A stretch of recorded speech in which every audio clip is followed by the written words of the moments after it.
اور رسول اللہ صلی اللہ علیہ وسلم نے فرمایا کہ جو میری قبر کی زیارت کرے گا کل قیامت کے دن اس کی ہم شفاعت کریں گے۔ گویا کہ حج کرنے کا اتنا بڑا فائدہ ہے کہ رسول اللہ صلی اللہ علیہ وسلم قیامت کے دن ہماری شفاعت فرمائیں۔ حج ایک ایسا عمل ہے، ایسا عاشقانہ عمل ہے کہ جس کے بارے میں خود ہمارے دل کے اندر تڑپ ہونی چاہیے، ہمارا دل خود مچلنی چاہیے، ہمیں خود بے قرار ہونی چاہیے۔ تو ہم مسلمان ہیں تو کم از کم ایک بار ضرور اپنے محبوب کے در کی زیارت کر لیں۔ مالدار ہیں تو آپ کو ہر حال میں حج کرنا ہے، حج کرنے سے بچنے کا کوئی راستہ نہیں اگر آپ مالدار۔ اگر جس شخص نے حج فرض ہونے کے باوجود حج نہیں کیا،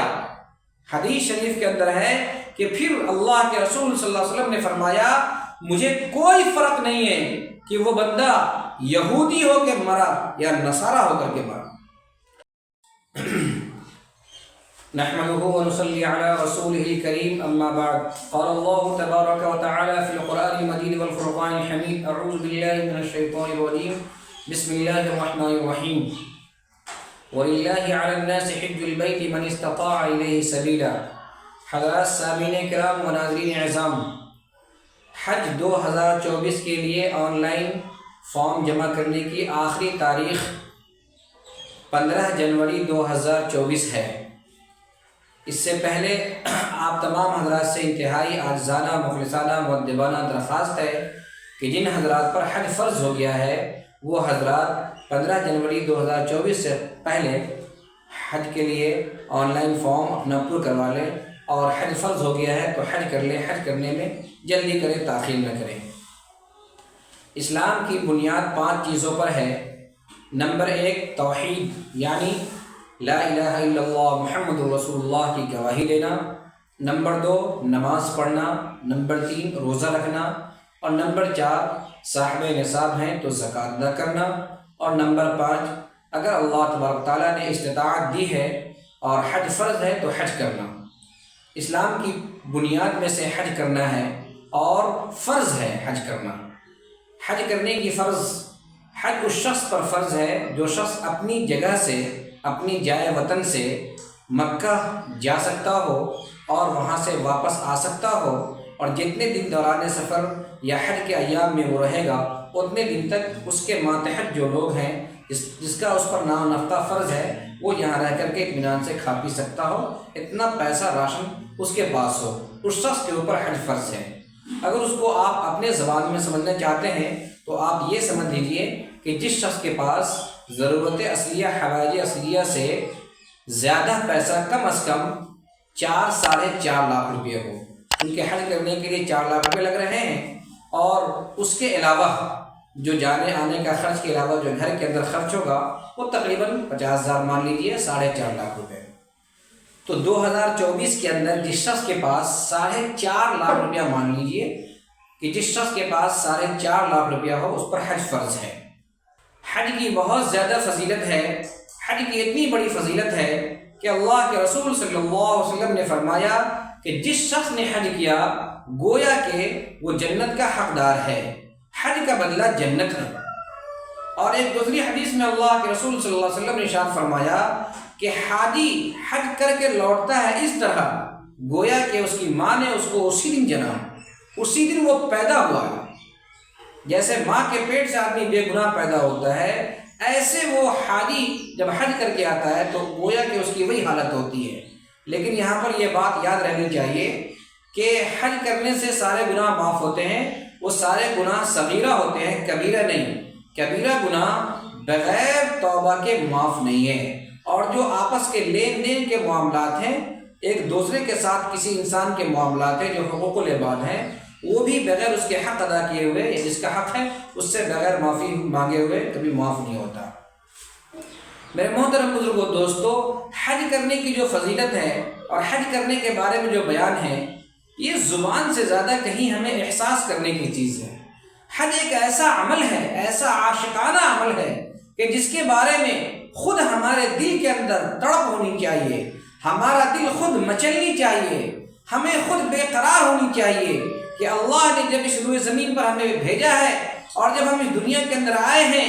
تو ہم مسلمان ہیں تو کم از کم ایک بار ضرور اپنے محبوب کے در کی زیارت کر لیں، ایک بار ضرور اللہ تبارک و تعالیٰ کا گھر دیکھ لیں، ایک بار ضرور ہم غلاف کعبہ کو دیکھ کر کے دعا کر لیں، حجر اسود کا بوسہ دے لیں، مقام ابراہیم پر نماز پڑھ لیں، جی بھر کے جتنا چاہے اتنا ہم زمزم پی لیں۔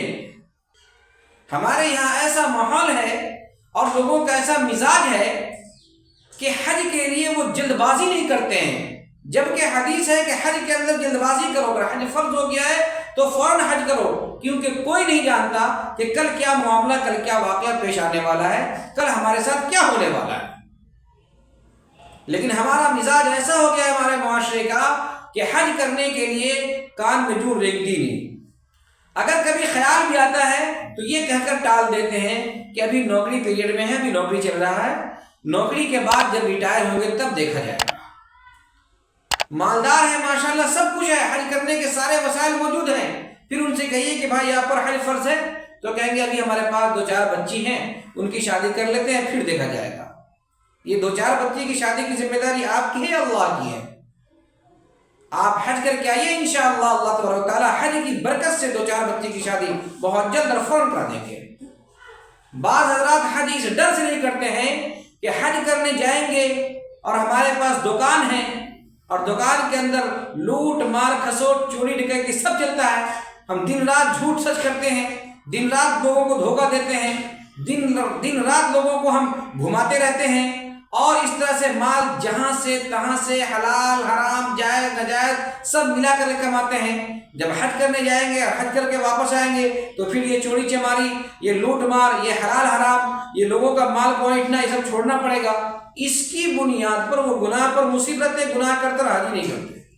کہ ابھی نہیں، جب ہم ویل چیئر پر بیٹھنے والے ہو جائیں گے، جب ہم مارکیٹ کے اندر جانے کے قابل نہیں رہ پائیں گے، جب ہمارے سارے معاملات ختم ہو جائیں گے تب جائیں گے حج کرنے کے لیے۔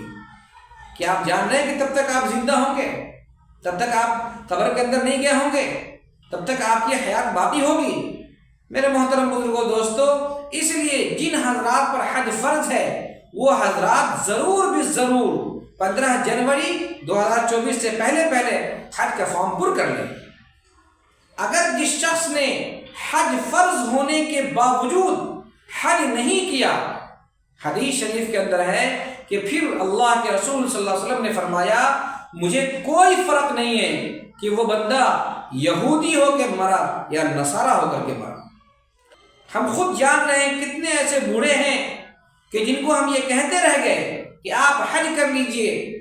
لیکن نہ انہوں نے حج کیا اور نہ ان کے وارثین نے حج بدل کیا اور وہ قبر کے اندر چلے گئے۔ اگر کسی شخص نے اپنی زندگی کے اندر حج نہیں کیا یا وہ حج کرنے کے جانے کے لائق نہیں رہا تو پھر اس شخص پر لازم ہے کہ وہ اپنے ماتحت کو، اپنے وارث کو، اپنی آل و اولاد کو، اپنے بیٹا بیٹی کو یہ وصیت کر جائے کہ ہمارا بدلہ کسی کے ذریعے سے حج کروا دینا۔ اس کو حج بدل کہتے ہیں، بدلے میں حج کرنا، یعنی فلاں صاحب فلاں کے بدلے میں حج کریں گے۔ اس سے ہوگا یہ کہ فلاں صاحب جس پر حج فرض تھا اس کے بدلے میں جو حج کیا گیا تو حج کرنے والے کو بھی ثواب ملے گا، اور جس شخص کا بدلہ حج کیا گیا ہے اس کے ذمے سے فرضیت ختم ہو جائے گی، حج نہ کرنے کا جو گناہ تھا وہ گناہ ختم ہو جائے گا۔ لیکن آج حج بدل بھی نہیں کرواتے ہیں لوگ۔ میں نے کئی ایک بوڑھے کو کہا تھا کہ آپ اپنے ماتحت کو وصیت کر جائیے، کئی ایک نے وعدہ بھی کیا تھا، لیکن اس کے باوجود وہ نہیں چاہتے کہ ہمارا باپ مر گیا تو ہم باپ کے لیے 5 لاکھ روپے کیوں خرچ کرنے جائیں۔ تو اس لیے آپ تمام حضرات کو چاہیے کہ اپنی زندگی کے اندر یہ حج کر لیں۔ کتنی خوشی کا مقام ہے ہمارے لیے کہ ہم حج کرنے جاتے ہیں تو اپنے ایمان کا گواہ مسجد نبوی کو،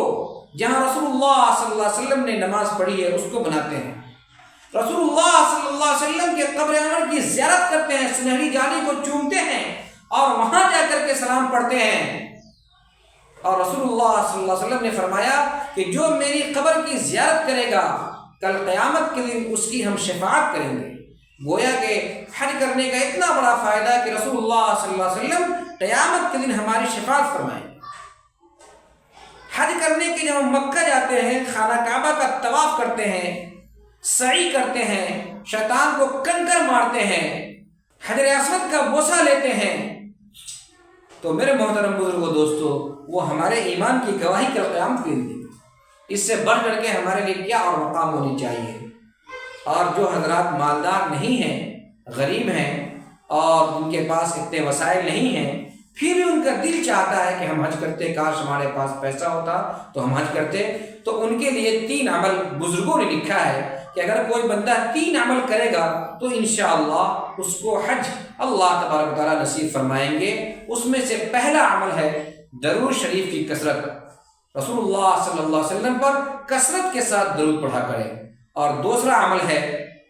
پیسے جمع کرنا، اپنی جتنی تنخواہ ہے، جتنی سیلری، جتنا وہ کماتا ہے، اسی میں سے کچھ حصہ ضرور پیسے جمع کریں، ماہانہ 100 روپیہ ہی صحیح، لیکن حج کی نیت سے وہ ایک خاص جگہ پر جمع کرے کہ میں یہ پیسے جمع کر رہا ہوں حج کرنے کے ارادے سے۔ اللہ تبارک و تعالیٰ جہاں سے انتظام کرنا چاہے گا وہاں سے انتظام کرے گا، لیکن بندہ کو سبب کے طور پر کچھ نہ کچھ روپے ضرور اس کو حج کے لیے اپنی تنخواہ، اپنی سیلری سے کچھ نہ کچھ جمع کرتا رہے۔ اور تیسرا کام یہ ہے کہ اللہ سے دعا کرے، انشاءاللہ اللہ تبارک و تعالیٰ ضرور اس کو حج نصیب فرمائیں گے۔